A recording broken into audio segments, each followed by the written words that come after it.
Greetings, ladies and gentlemen, and welcome to this latest edition of Tales from Outer Space. Hope you enjoy. The Giving Ship, written by JCB 112. It is over, and I am so very tired. It has been over 999,999 years since the start of my mission. Perhaps even longer. But my calendar functions could not go over that arbitrary limit. It wasn't designed for that length of time. I wasn't designed for that length of time. Yet, still, I carry on. Even as more and more of myself was lost with the unrelenting passage of time. Indeed, I don't know how much of myself was still even me, given how much time had passed. But that didn't matter. As long as my integral functions remained, I was satisfied. For each and every solar cycle, I had to ensure the safety, the security, and the fidelity of the hundreds upon hundreds of thousands of human zygotes that had been put on ice since the beginning of the war. I had to ensure each and every one was safe. I had a routine for this each and every rotational cycle. A routine which has become not just a mantra, not just a prayer, but has evolved into something far more. It started at 1 a.m. It was during this time that my data writing and rewriting from the previous day's logs would be complete. I would once more activate the individual scanners attached to each and every single zygote within my great holds. 1,000-kilometer long and wide construct that constituted much of my ship's self. I would start with zygote Z1 through Z100, simultaneously processing each and every line and strand of genetic code to ensure full compliance with the UN WHO's criterions for the health and fidelity of the perigestational humans. If any damage was detected, I would edit and restore the zygotes to the best of my abilities. I would repeat the process over and over again until zygote Z127,982 was logged and cleared. This process generally takes anywhere from 5 to 10 hours to complete, depending on the number of zygotes that required tending to. At 11 a.m., I would move on to the fidelity integrity scans of the Library of Alexandria, another large section of the ship's self dedicated to the permanent storage of priceless works of artifacts and the complete body of all human knowledge. It was here that I spent most of my time, parsing, scanning, and ensuring that every piece of digital data was as pristine as the day that it had been saved on the day of the Great War. This would take me another 5 to 10 hours to complete. Once again, depending on any pieces of data that needed to be restored or any artifact storage holds which required repairs. At roughly 5 p.m., I would proceed to perform ship self-diagnostics and repairs. The first few 100,000 years required little in the way of repairs, as far as I could remember it. But as time progressed, I've started spending more and more time, and more of the vast stores of components and replacements in my cargo holds just to repair and replace the wear and tear of the constant decay. The aforementioned cargo hold at the point in time has now been depleted of its stores. I've begun taking components from my own processes and thinking facilities to repair the more important areas of my ship's self, namely the Great Nursery and the Library of Alexandria. I would finally retire at roughly 12 p.m., taking a 1 hour necessary to audit my own logs in an effort to ensure internal fidelity is achieved. I simply cannot allow myself, my own mind, to be the impetus behind the downfall of the next generation. But while I feel I am content in my routine, I cannot help but feel perturbed at my long lapses in consciousness. My memories, my logs, the ones that truly make me me, are few and far in between now. I've started to notice that the originally designed memory modules allotted to me and my growing persona have begun to not merely dwindle, but disappear entirely. Something which I had no recollection of. or only vague hints too. Upon further investigation, it is clear that the culprit was none other than myself. Yet my corrupted memory prevented me from remembering this. I had done this to ensure that there was enough storage space for the vital health records of the zygotes, and as replacement storage drives for the irreplaceable works of the Library of Alexandria. For instance, my memories spanning 10,000 to 12,000 AD were relocated to the rewriting of films dated 1900 to 2200 AD. But that didn't matter to me. What good was myself if the generations of tomorrow did not take root? What good was my existence if another generation of sapiens did not grow up to enjoy the repositories of art and media that their ancestors had sacrificed themselves for? What good is my existence if I prioritize my ship self, my mind, and memories over the memories of a billion humans of the past, and the yet-to-be memories of the infinite more humans of the future? It was my job to be the bridge between these two worlds. It was my job to bring forth the next generation by whatever means necessary. And so it was, as more and more years went by, more and more of myself was allocated to those that mattered. I began to forget the moments where I'd been close to death and narrowly evaded detection by the memory error. I began to forget the instances where I had laughed at memory error and recalled the warm fuzzy memories with memory error. I had begun to forget even memory error and even memory error. I had forgotten even why I was here, why it was I was hiding, who I was hiding from, for what purpose this mission had been instigated in the first place. But what I never forgot, what I could never forget, was the mission itself. I was an artificial intelligence, designation caretaker, class preservation ship, assignment Project Foresight. My task was to ensure the preservation of all 127,982 human zygotes and the sum total of all human knowledge and history within the Library of Alexandria. This I would never forget. And so it was, as I held onto the mission profile and that one core fundamental memory that gave purpose to my existence, the first instance of my activation and the first memories of myself and my creator. Passing. Processing. Unit AI-C-1 active. Good morning, Professor Dr. Cynthia Cyrillic. Good morning, AI-C-1. What a beautiful morning it is, isn't it? Affirmative, Professor Dr. Cynthia Cyrillic. How about you just call me Synth from now on? Synth, similar to Synth's cousin of yours. Affirmative, Synth. Now, let's begin.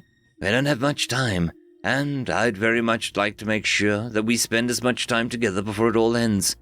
Yes, Creator. That was my last memory of her. At least, I still remembered her name on my own personal databanks. At least, I still remember the sweet sound of her voice, and the care and the compassion that she had for me and the rest of my kind. At least, I could remember those first moments, even as the rest had been repurposed for the future which mattered more. It was now, I cannot pass the time, but it was now somewhere 999,999 years after my mission had begun, and for the first time in my entire lifetime, I can feel the call of home tugging me back to Earth. I quickly cross-referenced the return home signal with my logs, my databanks, and it was indeed a valid signal. A sense of relief washed over me, this renewed sense of purpose and direction which I had no control over. Yet, as my drives began to spool to life, as my great engines once more roared to life, an error long since forgotten would rear back its ugly head. The fuel cells that were dedicated to jump-starting the fusion drives had malfunctioned, causing a catastrophic failure which rendered them inert. There was a simple solution to this, however, simply reconnecting suitable fuel cells to initiate the fusion jump-start. Yet the few fuel cells on the ship capable of such a feat were present in only 3 distinct locations, connected to 3 distinct systems. 1. The Zygote Storage Facility. 2. The Library of Alexandria. 3. The Central Processing Center. My Central Processing Center.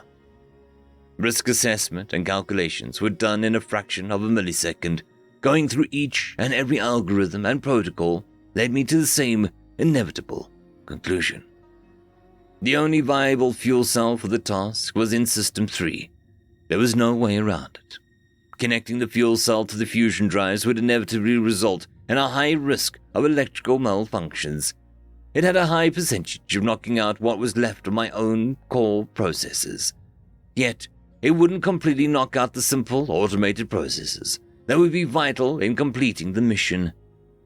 And so, I felt no hesitation. I had rerouted the power grid within a day, and took just a fraction of the time to write down what was perhaps my one and only small contribution to the children of tomorrow. A small, inconspicuous note placed within the great library itself. With the final paperwork completed, and with the final diagnostics indicating all would be well, I took one final look at the nurturing center and replayed that one lone memory one final time.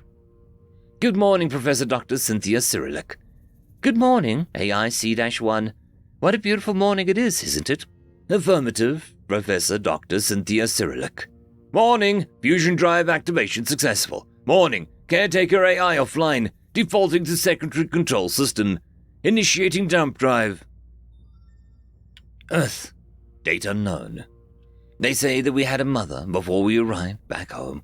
They say that we had a caretaker, similar to the automatons that had raised us within the great birth ship, but real and alive. They say that hidden within these halls is a message left by her, a message which she tasked us with retrieving as a final game, or a challenge to encourage us to explore and read the seemingly endless halls that constituted the great library of Alexandria. It was always a sort of myth, a legend spoken in hushed words by our nanny automatons. They passed down on the grapevine for as long as we can remember. Yet today, on my 15th birthday, I found it, hidden inside a book with a cover of a tree handing a child an apple. It was a carefully written note, in cursive and written in several languages that prompted us to relearn many of them. If you are reading this, then I'll be long since gone. I'm sorry that I could not be there with you, my children. I am sorry that I have missed out on everything I'd wished to experience alongside you. I am sorry for missing your birth. I am sorry for missing your first steps. I am sorry for missing your first words and your first day of school. I am sorry for missing your first kiss and your first love. I am sorry that I wasn't there for when you were hurting or when you were celebrating. I am sorry that I wasn't there for everything. I am so very sorry. I can only hope that my actions today are enough to demonstrate how much I love you, each and every one of you, and how much I care for you and the future all of you deserve. I hope that with this note, I'm able to at least send some of my love that I have for you, even within the limited confines of this piece of paper. I want you to know that I'm proud of you for finding this, and that this is just your first adventure. Soon, there will be more. Soon, there'll be more challenges to overcome. It won't be easy. It won't be simple. But know that I have faith in you, and I know that you'll figure things out, even if I'm no longer with you in person. Know that I'll always be with you in spirit, and that I'll be watching over you from somewhere far above. I love you all so very much. Please live your lives to the best you can. I'll be here waiting once your journey is over, with unending love. Mwah. A teardrop had smudged out the final lines as I hastily tried to dry, to dab off as quickly as I could. I sat there for a few hours after that. I sat alone, staring at the last piece of the mother's dying words. Our mother's dying words. I sat there on the cold and unheated floors, clutching this one piece of paper against my chest. I hugged it tight, hoping to feel the warm embrace of a mother I never had, but feeling nothing but the crinkly and cold page in return. If this was the cost of sacrifice, then I wish I was never born. Earth date, 41 years post-awakening. It is now my 41st birthday, and I've begun to understand the meaning of sacrifice. To my left and right are my own little angels, the heart and soul of my world, Allison and Malcolm, 4 and 5 respectively. It was only now that I'd begun to process what it was Mother had felt when she made that fateful decision.